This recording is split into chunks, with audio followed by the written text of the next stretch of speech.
드리도록 하겠습니다. 자, 저희는 첫 번째 이슈로 넘어가겠습니다. 지금 여러분들 아마 좀 깜짝 놀라셨을 거예요. 뭐 갑자기 왜 문자 또 소동이지? 문자라 그러면 좀 여러분 트라우마가 있으시죠. 특히 김건희 여사와 관련된 거는 아마 이명수 관련된 것도 그렇고 최재형 목사 관련된 것도 그렇고 그동안 참 계속 이 문자가 문제였던 것 같습니다. 네네. 저는 왜 이런 문자가 자꾸 공개되는지 솔직히 저는 좀 납득이 잘 안 됩니다. 네네. 왜냐하면 문자라는 게 이게 지금 당사자 간의 어떤 소통인데 저는요 제일 싫어하는 게 뭐냐면 문자 공개하는 거, 녹취 공개하는 겁니다. 녹음 네네. 공개하는 이거는 제가 상대 안 하지 않습니다. 이런 네네. 사람들은. 근데 왜 한두 번이 아니라 계속적으로 이렇게 왜 여사와 관련된 문자가 자꾸 저는 노출되느냐, 공개되느냐. 일단 기본적으로 거기에 대한 저는 상당한 의문과 문제점을 제기합니다. 자, 둘째. 이게 어떻게 됐냐면 어제 저녁에 박재홍 이 앵커가 진행하는 CBS 라디오 프로그램이 있습니다. 거기에 김규환이라고 하는 여러분 뭐 잘 아시는 CBS 논서실장이라는 사람이 여기 나와서 김건희 여사가 지난 총선 기간 동안 한동훈 위원장에게 수차례 문자를 보냈는데 일십을 했다. 일십이라는 게 뭐냐면 읽고 씹었다. 뭐 대답을 안 했다는 이야기죠. 그런 문자를 보내서 자신이 명품백 관련해서 당에서 결정하면 사과하려면 사과하겠다. 라는 문자를 보냈는데 결국 안 했다. 이렇게 요청을 했고요. 자, 그리고 오늘 또 저희 문화일보에도 오늘 보도가 났는데 김건희 여사가 당시 한 5차례 걸쳐서 그런 문자를 보냈었다라는 기사가 나오고 있습니다. 자, 이에 대해서 한동훈 위원장은 오늘 입장을 밝혔어요. 당시에 문자는 받았지만 이게 공적인 관계였기 때문에 당시 자신은 여사와 어떤 사적인 이런 대화를 나눌 수 있는 상황이 아니었다. 그리고 공적으로 비서실장과 정무수석을 통해서 어떤 입장들을 다 피력을 했다라고 이제 오늘 입장을 냈습니다. 그랬더니 오늘 야당에서는 지금 이게 전당대회에 또 김건희 여사 개입하는 게 아니냐 또 이런 지금 비난을 지금 하고 공세를 하고 일단 나섰습니다. 자, 이런 게 지금까지 제가 간략하게 지금까지 벌어지고 있는 상황에 대한 이제 이 분석이었는데요. 자, 우선 제가 아까 초대에 말씀드렸지만 정 변호사님 보시기에 이런 문자가 자꾸 공개되는 거 이거 좀 문제가 있지 않습니까? 일단은 제가 그 문자 내용이 네. 그 완전히 그 있는 그대로 그렇게 공개가 된 건 아닌 것 같아요. 네. 그 CBS의 김규환 실장이 이제 그 김 실장은 아마 문자를 본 것 같아요. 네. 그런데 그 본 내용을 처음부터 끝까지 그냥 다 오픈한 게 아니고 나름대로 편집을 한 거예요. 네네. 나름대로 가공을 해가지고 이러한 취지로 김건희 여사 영부인이 한동훈 당시 비대위원장에게 문자를 보냈다. 이런 내용으로 지금 그 제가 기사를 갖다가 받고 네. 아침에 방송도 그렇게 했는데 그런데 중요한 건 뭐냐면은 그 문자가 그렇게 공개가 되니까 사실 한동훈 비대위원장 입장에서도 껄끄러웠겠지만 네. 제가 아무리 봐도 보고 또 보고 여러 번 봐도 그 문자 내용이 공개가 됐을 때 영부인에게 이게 유리한 건가? 영부인에게 이게 과연 바람직한 거야? 그런 생각이 들지가 않거든요. 네. 그러니까 지금 야당에서 이야기하는 것처럼 영부인이 마치 국정에 뭐 이렇게 개입하려고 하는 것처럼 견강부회하는 이야기가 된단 말이에요. 네네. 그런데 제가 봤을 때 그 문자의 내용을 봤을 때 그 이야기는 말이 안 되는 거고 예컨대 그 문자의 내용에 그 영부인이 한동훈 비대위원장에게 비대위원장님 이렇게 하세요. 이건 이렇게 하고 이런 이렇게 하고 이렇게 하세요라고 했으면은 그럼 야당이 이야기한 게 맞죠. 이거 네. 뭐 영부인이 국정을 갖다 좌지우지하려고 하는 거냐? 이런 이야기가 맞는데 그런 내용은 아니었어요. 그런 내용은 아니고 오히려 영부인이 비대위원장에게 이러이러한 문제가 있는데 특히 사과 관련해서 제가 어떻게 하면 좋겠습니까? 네. 사과를 하는 게 좋겠습니까? 어떻게 하는 게 좋겠습니까? 오히려 의견을 구하는 거니까 네. 의견을 구하는 게 무슨 그 국정 그 개입입니까? 그런데 중요한 건 뭐냐면 사람들이 저렇게까지 문자 내용을 꼼꼼하게 보질 않아요. 그냥 영부인이 그 한동훈 비대위원장한테 문자를 보냈구나. 영부인이 뭐 보통 때는 형수님 한다며. 네. 나이도 영부인이 더 많다며. 그러면 영부인이 지시한 거 아니냐? 이런 식으로 자기들 마음대로 로직을 만들어가지고 이걸 퍼뜨리면 이게 일반 국민들한테는 뭐 그런가 보다. 그럼 영부인이 또 조용히 계시지 않고 뭐 이런저런 행동을 하는 거 아니냐? 굉장히 그건 좀 뭐 그 부적절한 거 아니냐?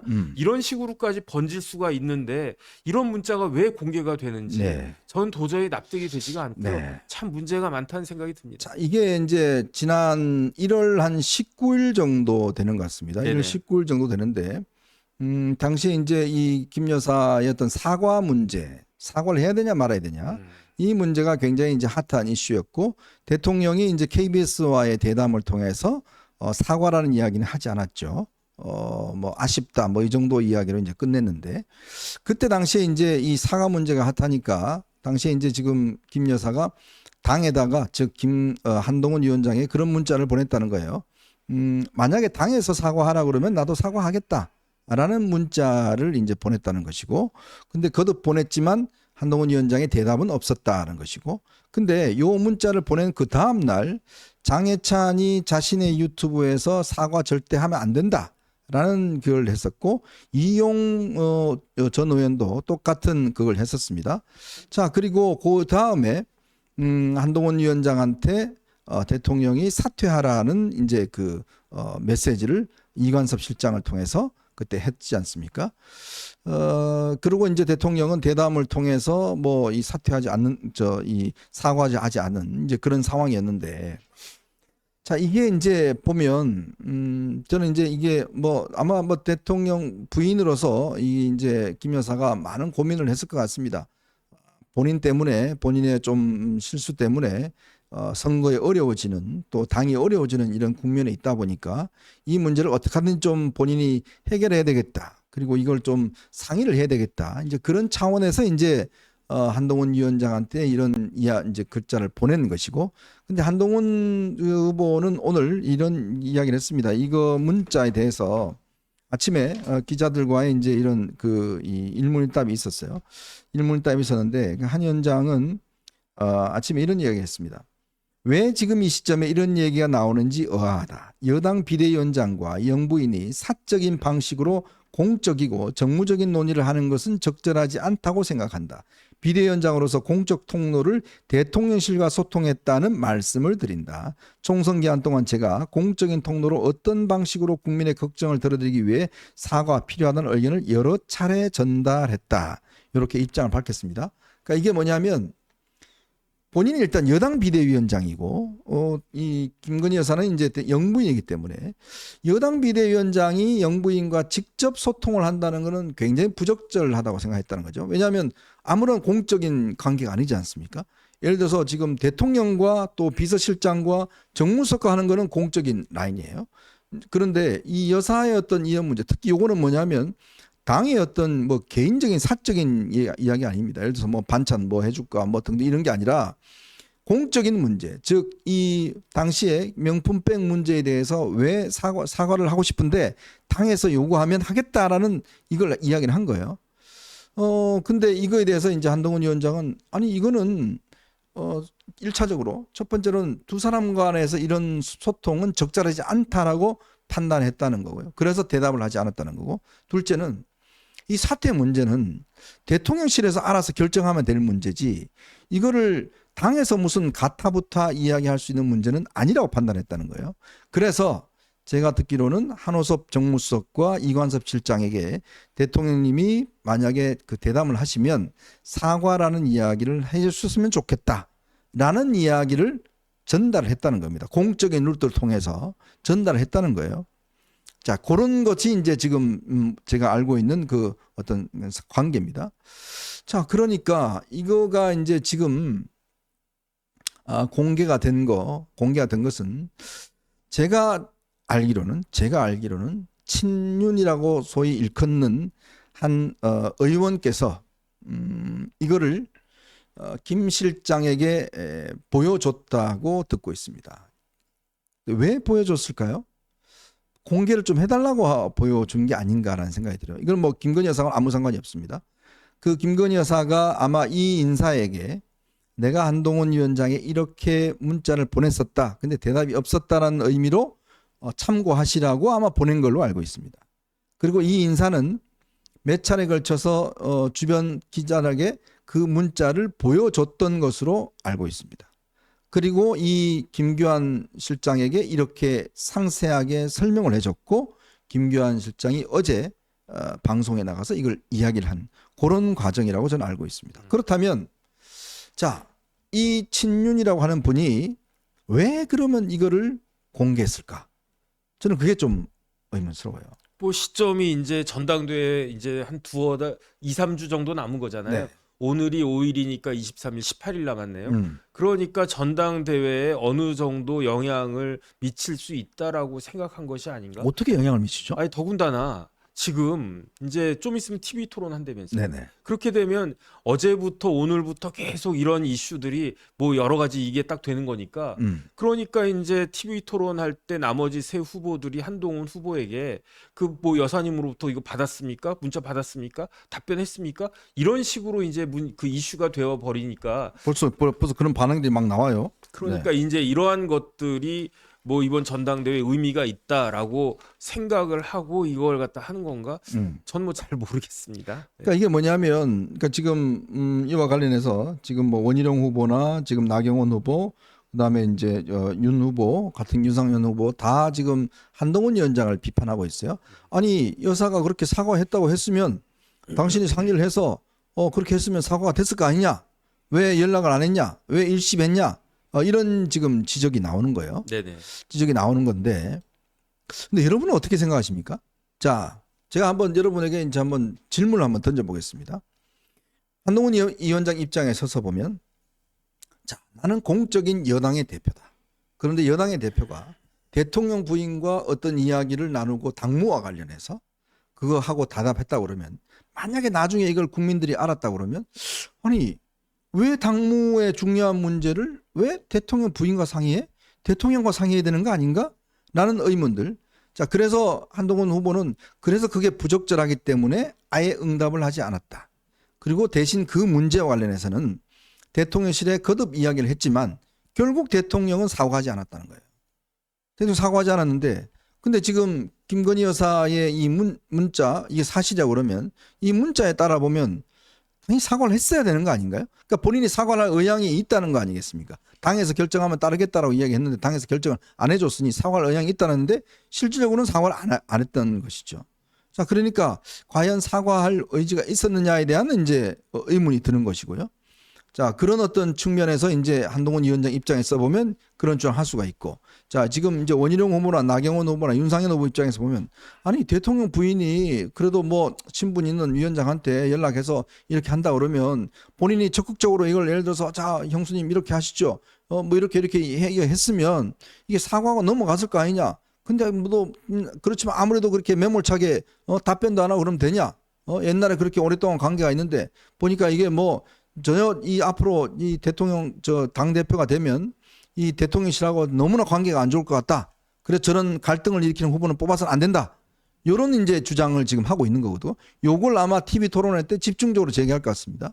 그런데 우리 정면에서 보시기에 국민들은 이런 논쟁을 보고 누구에게 무리를 실까요? 예를 들어서 정냄이 없는, 그러니까 이 배은망덕한 한동훈이 잘못했다라고 지적할 건가요? 아니면 공사 구분을 할 줄 아는 한동훈이 잘했다라고 할 건가? 이거는 문자라고 하는 게 그것만 봐가지고는 잘 모르잖아요. 네. 그 컨텍스트를 봐야 되는 거 아니겠습니까? 맥락을 봐야 된단 말이에요. 그런데 이것만 봐도 어떤 식으로 추측이 될 수가 있냐면 한동훈 비대위원장이 답변을 안 했어요. 네. 사실 답변을 안 했다라고 하는 거는 잘하는 건 아니에요.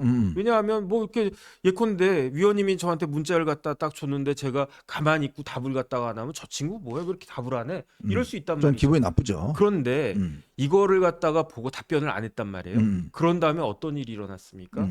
그 비서실장이 한동훈 비대위원장 찾아가가지고 네.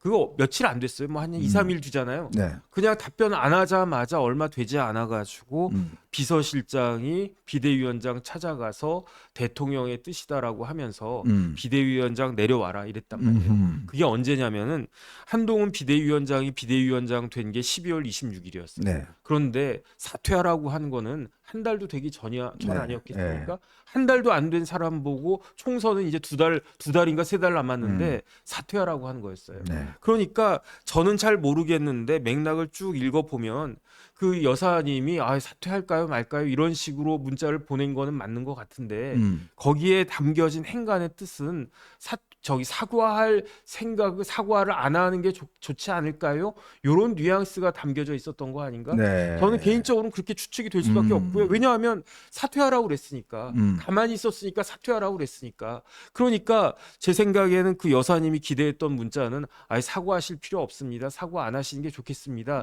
이런 문자를 기대했는데 아하. 그런 문자가 오지도 않고 그렇다고 사과하라는 문자가 왔으면 그런 상황에서 사과하시는 게 좋겠습니다라고 문자가 왔으면 어땠을까? 저는 그것도 의문이고요. 그러니까 이거는 다 가정이니까 정확한 건 아니지만 확실한 팩트는 뭐냐면 사퇴하라는 이야기가 문자를 갖다가 그 단순히 문자에 답을 안 해가지고 화가 나가지고 사퇴하라고 했겠습니까?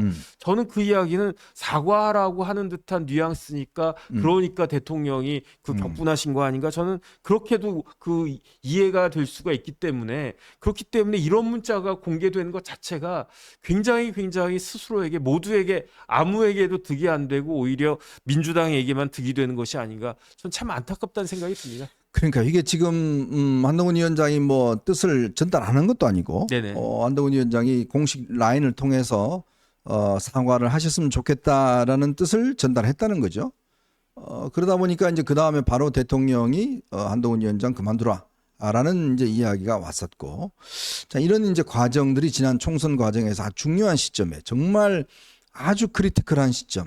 사실은요, 제가 이제 지금 말씀드린 거지만 요 갈등으로 인해서 그 전까지만 하더라도 여의도 연구원 조사에 따르면 당시 국민의힘 예상 의석수는 약 150석 가까이 됐습니다. 150석 가까이 그때 이제 할 수 있는 걸로 조사가 됐었는데 딱 요 갈등이 딱 생기고 난 다음에 거의 한 15석 이상 빠져버렸어요. 즉 윤한 갈등이 처음으로 있고 난 다음에 의석수가 푹 떨어집니다. 왜냐하면 생각해 보십시오. 이 집권 여당의 대통령과 비대위원장이 갈등이 생긴다는데 누가 국민들이 좋아하겠습니까? 그러다 보니까 그 갈등이 지속되다 보니까 결국은 130대로 떨어졌고, 그러면서 이제 이종섭 대사 문제 딱 터지니까 아예 120석으로 떨어졌고, 의정담화하고 난 다음에는 아예 90석으로 떨어져 버렸습니다. 그러니까 이런 게 지금 사실은 객관적인 수치로 쭉 나와 있습니다. 제가 뭐 어떤 뭐 이걸 떠나서 그냥 그 시점과 그 예상 의석수에 대한 수치의 여론조사 결과만 놓고 보면 그렇게 돼 있다는 거죠. 그게 뭐냐면 결국은 이런 내부 갈등이 국민들에게 노출됨으로 인해서 의석이 훅 떨어졌던 이런 결과들을 낳았는데, 자, 이 시점에서 과연 이런 문자를 공개를 했어야 되느냐? 라는 게 저는 정말 의문스럽습니다.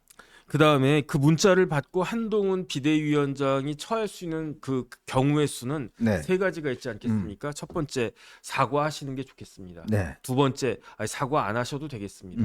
세 번째는 뭐냐면 가만히 있을 수밖에 없는 거예요. 네네. 그런데 제가 봤을 때 사과 안 하시는 게 좋겠습니다라고 말씀드릴 수 있으면 제일 좋겠지만 그때 민심이나 그런 것들이 이게 어떻게 영부인이 이런 그 조금 적절하지 않다 이런 생각들은 다 한 거 아니었습니까? 네. 그런 상황에서 사과하는 게 낫지 사과 안 하는 게 낫겠습니까?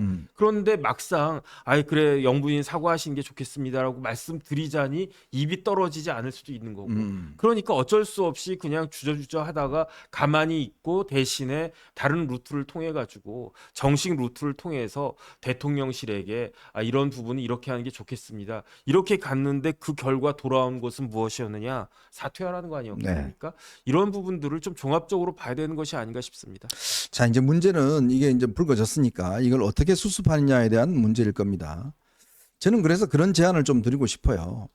솔직히 이 문제와 관련해서 대통령실 일부 참모들이 대통령 공식 입장은 아닙니다. 공식적인 대통령실에서는 이거 더 이상 좀 확산이 안 됐으면 좋겠다라는 입장을 가지고 있는 걸로 저는 알고 있습니다. 그런데 일부 뭐 참모들이 제가 항상 주장하는 일부 참모가 문제입니다. 이 참모들은 자꾸 이걸 언론사에다가 이거 좀 이 기사를 좀 써줬으면 좋겠다, 키워줬으면 좋겠다 이런 식으로 이야기를 한다라는 이야기를 듣고 있습니다. 왜 그럴까요? 정말 전 이해가 잘 안 됩니다. 자꾸 이렇게 이 일부 참모들이 언론사 기자들에게 이 기사에 대한 좀 확대 재생산을 해달라고 그러는데 이게 과연 확대가 되면 이게 누구한테 유리할까요? 저는 아무에게도 유리할 것 같지가 않거든요. 그 민주당에 유리하죠. 네. 민주당은 딱 지금 벌써 이 지금 나오는 겁니다. 민주당하고 지금 여타 야당들은 봐라 지금 김 여사가 지금 국정 이 당무 개입한 거 아니냐 벌써 그렇게 치고 나오고 있어요. 이것 때문에. 왜냐하면 이 문자는요 예전에 그 이명수라든지 이쪽 뭐 서울의 소리하고는 달리 걔들은 그때 걔들이 까버렸잖아요. 근데 이번 같은 경우는 한동훈 위원장이 깠을 가능성은 저는 거의 없다고 봅니다. 근데 이게 딱 그러면 누굽니까? 이게 지금 문자가 나올 수 있는 사람은 딱 한 사람이에요. 이제 그렇게 되다 보니 이게 그렇게 되면 오히려 그게 영부인한테 부담이 될 수밖에 없는 그런 사안이지 않습니까? 네네. 저는 그래서 지금이라도 이거는 비서실장께서 지금 정진석 실장이 이 문제를 자꾸 언론을 통해서 키우려고 하는 어떤 이 참모들에 대해서 강력한 경고를 저는 하셔야 된다고 봅니다. 이거는 이 대통령실 기강이 이게 말이 아닙니다. 네네. 그리고 한동훈 위원장 측에서도 이 문제와 관련해서는 아까 입장문 낸 거 그 이상 입장을 낼 필요는 저는 없을 것 같아요. 네네. 괜히 문제를 좀 키우는 게 아닌가 싶습니다. 원래 종기 같은 것도 이렇게 자꾸 만지면 커지기 네, 마련이거든요. 맞아요. 가만히 두면 저절로 없어집니다. 네. 그다음에 이게 그렇게까지 문제가 되는 건 아니지 않을까 저는 네. 그런 생각이 듭니다. 자, 어쨌건 이 문제가 갑자기 지금 TV 토론을 앞두고 불쑥 튀어나와서 또 TV 토론 때 굉장히 아마 좀 논쟁이 될 것 같습니다. 상대방들이 지금 한 위원장을 공격하는 소재로 쓸 것 같은데 뭐 공격은 할 수 있겠죠. 그렇지만 이게 과연 어떤 전체적으로 보면 대통령실과 우리 어떤 이 국민의힘과 보수 진영에 과연 이 문제가 도움이 될 것인가 그 전략적 판단을 좀 내려주기 바랍니다. 네네. 그리고 또 일부 뭐 소위 뭐 이 보수 패널이라고 하는 사람들이 자꾸 이 문제를 좀 키우려고 하는 것 같은데 과연 좀 생각해 보십시오. 가슴에 손을 얹고 과연 이런 걸 자꾸 키워서 누구한테 유리하게 될지 좀 생각을 좀 해보십시오. 생각을.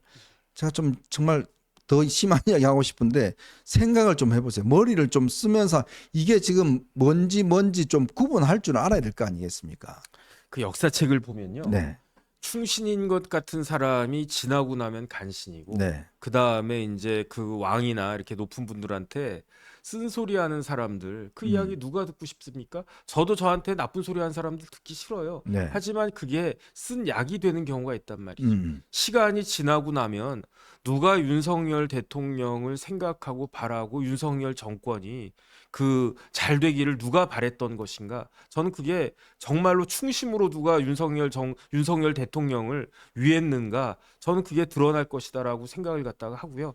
좀 길게 보는 것이 필요하다. 저는 그런 생각이 듭니다. 참 저희들 뭐 요즘 저희도 욕을 많이 먹습니다.